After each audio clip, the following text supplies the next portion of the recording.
गहरा ट्रेंच दिखाया जाता है जिसका नाम मेरियाना ट्रेंच था। वहाँ एक बहुत बड़ी कंपनी टियान इंडस्ट्रीज ऑलरेडी खुदाई यानी ड्रिलिंग कर रही थी और वो 7 माइल्स नीचे तक खुदाई कर चुकी थी ताकि वो लोग और रिसोर्सेज को ढूंढ सकें। ये सब दिखने में काफी मुश्किल लग रहा था, लेकिन वहाँ पर बहुत अच्छे वर्कर्स रखे गए थे। उन्हीं में से एक मेन कैरेक्टर एक लड़की का होता है, उसका नाम नोरा प्राइस है। वो वहाँ मैकेनिकल इंजीनियर के तौर पर काम कर रही होती है। नोरा जिस जगह पर थी उस जगह का नाम गैब्लर A22 स्टेशन था। नेक्स्ट सीन में दिखाया जाता है कि इस गैब्लर में एक बहुत बड़ा अर्थक्वेक यानी ज़लज़ला आता है और वहाँ का वाटर प्रेशर ज्यादा होने की वजह से वो गैब्लर तबाह होने लगता है। नोरा डर जाती है और सबको जगाने लगती है। वहाँ एक ही वर्कर था जिसको वो अपने साथ ले लेती है। उनकी तरफ और भी बहुत सारे वर्कर्स भागकर आ रहे होते हैं, लेकिन नोरा को दरवाजा बंद करना पड़ता है क्योंकि अगर वो दरवाजा बंद ना करती तो पूरा गैब्लर डिस्ट्रॉय यानी तबाह हो जाता और इस तरह से ये लोग भी ना बच पाते। जब वो लोग वहाँ से निकल रहे होते हैं तो उन्हें मलबे यानी पत्थरों में से एक और वर्कर मिलता है। वो अभी भी जिंदा था लेकिन थोड़ा बहुत जख्मी था। उन्हें पता चलता है कि इस अर्थक्वेक की वजह से बहुत सारे वर्कर्स मारे जा चुके हैं। इस पर वो तीनों काफी उदास हो जाते हैं। बाहर निकलते निकलते ये तीनों एस्केप रूम के एक्सेस पॉइंट पर पहुंच जाते हैं, यानी ऐसा कमरा जहाँ पर ये लोग सेफ थे। वहाँ पर और कोई नहीं था सिवाय कैप्टन लुसिन के। नोरा उसे वहाँ से बाहर निकालती है क्योंकि उन्हें इससे भी ज्यादा सेफ प्लेस पर जाना था। वो चारों मिलकर गैब्लर के कंट्रोल बेस स्टेशन पर जाते हैं। वहाँ पर उन्हें 2 और लोग मिलते हैं। उनमें से एक लड़की एमिली है जो बायोलॉजिस्ट होती है और एक लड़का स्मिथ जो कि इंजीनियर था। तो बेसिकली यहाँ पर 6 लोग बाकी रह गए थे। ये सब लोग मिलकर समुद्र की अपर सरफेस यानी ऊपर की सतह पर सिग्नल्स भेजने की कोशिश करते हैं और कोशिश करते हैं कि हम किसी तरह उनसे कांटेक्ट कर लें, लेकिन उन्हें कोई भी जवाब नहीं मिलता, जिसका मतलब ये था कि ये लोग यहाँ पर फंस चुके थे। वहाँ कैप्टन उन सबसे कहता है कि हम प्रेशराइज्ड सूट्स पहन लेते हैं और हम रोबक स्टेशन की तरफ चले जाते हैं। वो कहता है कि हमें वहाँ पर एस्केप पोर्ट्स मिल सकते हैं जिसकी मदद से हम यहाँ से बाहर निकल सकेंगे। लेकिन मसला ये था कि रोबक स्टेशन तक जाने के लिए इन्हें पहले 1 मील नीचे जाना था और उसके बाद 1 मील सीधा चलना था। ये सुनने में तो बहुत आसान लग रहा था, लेकिन ऐसा बिल्कुल नहीं था। इनके पास जो सूट्स थे उनमें ऑक्सीजन इतनी ज्यादा ना थी और उनमें प्रेशर कुछ टाइम तक ही रह सकता था। और दूसरा मसला अर्थक्वेक का बार बार आना था। वो सब डिसाइड करते हैं कि यहाँ बैठ के मरने से बेहतर है कि कुछ कर लिया जाए। सब अपने अपने सूट्स पहन लेते हैं और साथ बोल्ट गन्स भी ले लेते हैं। जैसे ही ये सब कार्गो एलिवेटर में जाने के लिए गेट खोलते हैं तो वो वर्कर जो सबसे पहले नोरा के पास आया था उसकी ज्यादा प्रेशर की वजह से मौत हो जाती है, यानी वो मर जाता है क्योंकि उसके सूट में फॉल्ट था। सब बहुत शॉक्ड हो जाते हैं।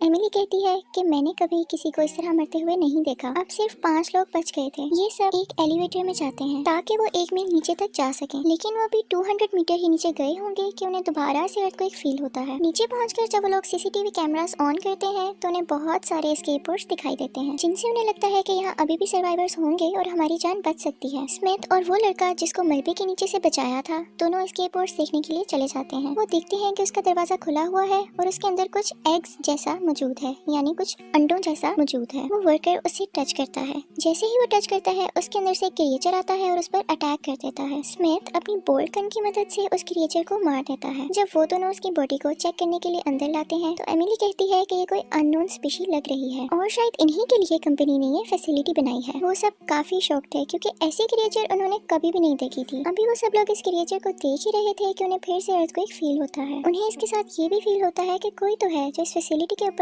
चल रहा है। कोई क्रिएचर इन्हें ऊपर की खिड़की से देख रहा होता है। उसे देखकर ये सब लोग बहुत डर जाते हैं। उन्हें लगता है कि ये वो उस क्रिएचर को लेने के लिए आए हैं जो अभी अभी एग से निकला है। ये सब लोग रोबक स्टेशन की तरफ जा ही रहे होते हैं कि वो गैब्लर अर्थक्वेक की वजह से एक्सप्लोड हो जाता है, यानी डिस्ट्रॉय हो जाता है। इसके बचे हुए पीसेस इन सब के ऊपर गिर जाते हैं, लेकिन लकीली किसी को कोई नुकसान नहीं पहुंचता। लेकिन स्मिथ का ऑक्सीजन सोर्स इसकी वजह से डैमेज यानी खराब हो जाता है। सब उसे बचा कर लेकर आते हैं और एक्सेस टनल की मदद से आगे बढ़ते हैं। इनको अंडरग्राउंड लेवल से एक लेवल ऊपर जाना था, लेकिन वहाँ तो पानी भरा हुआ था और ये अर्थक्वेक की वजह से हुआ था। सब तैरकर ऊपर जा रहे होते हैं कि तभी वो क्रिएचर आता है और उस वर्कर को अपने साथ खींच कर ले जाता है, जिसकी वजह से उसके सूट के अंदर ब्लड ही ब्लड हो जाता है। बाकी सब देखते हैं कि उसका ऑक्सीजन पोर्ट बिल्कुल रेड हो गया था, जिसकी वजह से उसकी तबीयत बहुत खराब हो रही थी। सब उसको वहाँ पर अकेला छोड़ना तो नहीं चाहते थे, लेकिन अपनी जान बचाने के लिए वो सब लोग बाहर आ जाते हैं। तभी एक क्रिएचर आता है और स्मिथ को अपने साथ खींचकर एक केव में ले जाता है। कैप्टन किसी तरह उसको बचाकर बाहर लेकर आते हैं। इसी के साथ बाद वो क्रिएचर आता है और उन्हें बहुत दूर ले जाता है। नोरा उन्हें बचाने के लिए जाती है, लेकिन ये दोनों उस जगह फंस जाते हैं जहाँ पे बहुत सारा प्रेशर होता है, जिसकी वजह से उन दोनों के सूट्स खराब होने लगते हैं। यहाँ पर कैप्टन अपनी जान की कुर्बानी दे देता है, यानी सेक्रीफाइस कर देता है ताकि नोरा की जान बच सके। इसकी वजह से नोरा बहुत ज्यादा डिप्रेस हो जाती है। थोड़ी देर बाद चलते चलते वो शेफर्ड स्टेशन पहुँचती है। कैप्टन वहाँ पर पहले काम किया करते थे। वहाँ पर उन्हें उसका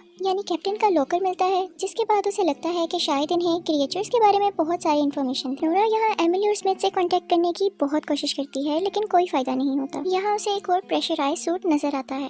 वो एक ब्लास्ट गन उठाती है और रोबो स्टेशन की तरफ चली जाती है। रास्ते में उसे एमिली दिखती है, जो बहुत ज्यादा डरी हुई थी। वो उसको होश में लाती है। वहाँ पर स्मिथ भी था, जिसकी हालत बहुत खराब थी। वो दोनों उसको खींचकर रोबो स्टेशन की तरफ लेकर आती हैं। फाइनली ये तीनों लोग यहाँ सही सलामत पहुँच चुके थे, लेकिन इनके लिए मुश्किलें तो अभी स्टार्ट हुई थी। वो देखते हैं कि यहाँ की सील पर क्रिएचर्स ने बहुत सारे नेस्ट बनाए हुए हैं और वो हाइबरनेट कर रहे होते हैं, और जल्द ही बहुत सारे क्रिएचर्स और आने वाले थे। वो तीनों वहाँ से खामोशी से निकलने लगते हैं, लेकिन एक क्रिएचर उनके सूट्स में लगे वार्निंग साउंड्स की वजह से जाग जाता है और नोरा को पकड़ के जिंदा ही निकलने लगता है। लेकिन नोरा यहाँ समझदारी से काम लेती है और उसके पेट में ब्लास्ट कर देती है, जिसकी वजह से वो क्रिएचर वहीं पर मर जाता है। नोरा, स्मिथ और एमिली सीधा एस्केप पोर्ट की तरफ चले जाते हैं, जहाँ से 2 एस्केप पोर्ट्स बिल्कुल ठीक नजर आते हैं। लेकिन मसला ये था कि तीसरा पोर्ट बिल्कुल खराब था। नोरा डिसाइड करती है कि वो एमिली और स्मिथ को बचाएगी, क्योंकि वो जानती थी कि ये दोनों एक दूसरे को पसंद करते हैं और उसे ये भी पता था कि अपने को खोने का दुख कैसा होता है। स्मिथ उन दोनों से कहता है कि तुम दोनों को यहाँ से चले जाना चाहिए, लेकिन नोरा जबरदस्ती उन दोनों को एस्केप पोर्ट्स में बिठाकर ऊपर की तरफ भेज देती है। नोरा देखती है कि उसकी आंखों के सामने एक बहुत बड़ा क्रिएचर है, जिसने सारी फैसिलिटी को अपने काबू में किया हुआ है। ये क्रिएचर सबसे बड़ा था और बाकी क्रिएचर्स उसके बच्चे थे। वो बड़ा क्रिएचर बाकी क्रिएचर्स को ऑर्डर देता है कि वो उन पोर्ट्स को तबाह कर दें, और नोरा कैमरा में देखती है कि बहुत सारे क्रिएचर्स एमिली और स्मिथ के पोर्ट्स का पीछा कर रहे होते हैं। जिसके बाद नोरा वहाँ के लगे न्यूक्लियर कोर को और ज्यादा अनस्टेबल कर देती है, जिसकी वजह से नोरा, ये बड़ा क्रिएचर और तमाम क्रिएचर्स खत्म हो जाते हैं। जिसके बाद एमिली और स्मिथ सक्सेसफुली ऊपर की सरफेस पर पहुंच जाते हैं। सीन चेंज होता है और कुछ देर बाद न्यूज की हेडलाइंस में हमें दिखाया जाता है कि एमिली और स्मिथ अपनी अपनी स्टेटमेंट दे रहे हैं कि समंदर की गहराई में कुछ न कुछ ऐसा जरूर है जिसके बारे में कोई कुछ भी नहीं जानता। लेकिन टियान इंडस्ट्रीज पूरे इंसिडेंट को कवर कर लेती है ताकि ये बात लीक ना हो, और दोनों सर्वाइवर्स को जबरदस्ती यानी फोर्सफुली चुप करवा देती है। फर्दर टियान इंडस्ट्रीज कहती है कि हम और ज्यादा अच्छे से और गहराई में ड्रिल करेंगे ताकि और रिसोर्सेज को हासिल कर सकें।